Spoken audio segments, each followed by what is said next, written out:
kids, you are back in Miss Ryan's bathroom for the bathroom classroom. I miss you. I hope everything's going really well in your house. Okay, so today we're going to be talking about division word problems. And so our goal today is we're going to determine what to do with a remainder in a division word problem. Let's get right into it. Number 1 says, Thomas has a 9-foot board. He needs to make 4-foot shelves for his books. How many shelves can he cut? I'm assuming that all of those are going to be the same size. It's not stated in the problem, but that's one of those things that we can infer and understand. So I know that the thing that I'm dividing, or my dividend, is 9 and my divisor is 4. So I'm going to go ahead and set up my dividend and my divisor. I know 4 goes into 9 2 times, so I'm going to put 2 right here. 2 times 4 is 8.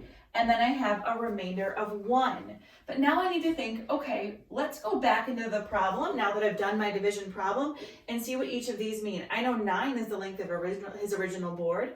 I know 4 is foot, 4 feet is how long each shelf will be. So that 2 must be how many shelves I can cut out of that 9-foot board. But this 1 right here means what is left over. So if I'm building shelves, I know this leftover isn't something that I need. So my answer is going to be 2, because the question asks how many shelves can he cut? He can't cut 2 remainder 1 shelves. He can cut 2 4-foot shelves out of 1 9-foot block.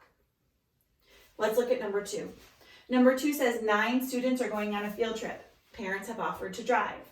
If each parent can drive 4 students, how many parents need to drive? Interesting. I know 9 is my total number of students. I'm going to go ahead and circle this.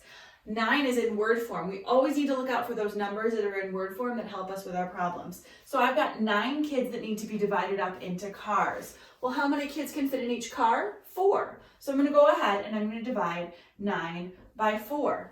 4 goes into 9 2 times. We just figured that out. 2 times 4 is 8.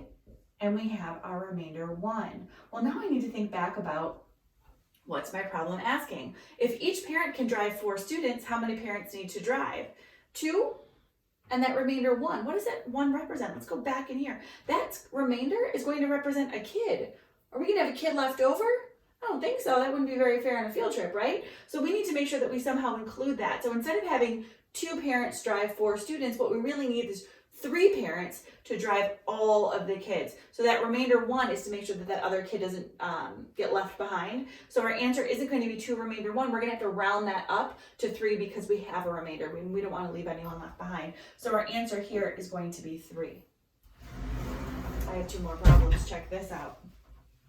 Oh, Ms. Ryan's getting crafty with her board. Woo! Here we go. All right, let's look at number 3. On Monday, Kim brought 9 apples to school. She shared them equally between herself and 3 friends. How many apples did each person get? Well, we've got 9 divided by 4 again. Remember, her and 3 friends. Kim and 3 friends, that's 4. Our dividend is 9. Our divisor is 4. 4 goes into 9 2 times. 2 times 4 is 8, with our remainder of 1. It's the same problem, but we're doing different things with the remainder each time. Let's go back and reread the problem to determine what to do with that remainder. Here it says she shared them equally between herself and 3 friends. What is she sharing? Apples. She's sharing 9 apples.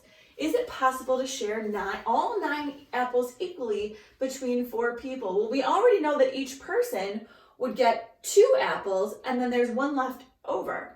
An apple is something that we can actually physically split up. So that's something that we can say, if we are going to go ahead or divide 1 into 4 parts, that means each person is going to get 2 apples and 1 of 4 parts of 1 apple. So that student is going to get 2 1/4.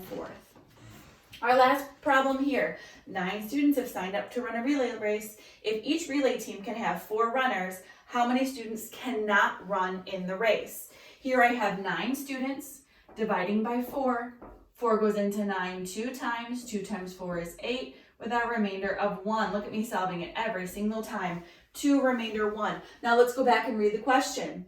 How many students cannot run in the race? Well, that must mean that each team has 4 runners, which means there's going to be 2 teams and 1 student left over. In this case, a remainder is the answer. How many students cannot run in the race? 1 student cannot run in the race. So here we've got the same problem. 9 divided by 4 is 2 remainder 1. Here the answer is 2 1/4. Here the answer is 1.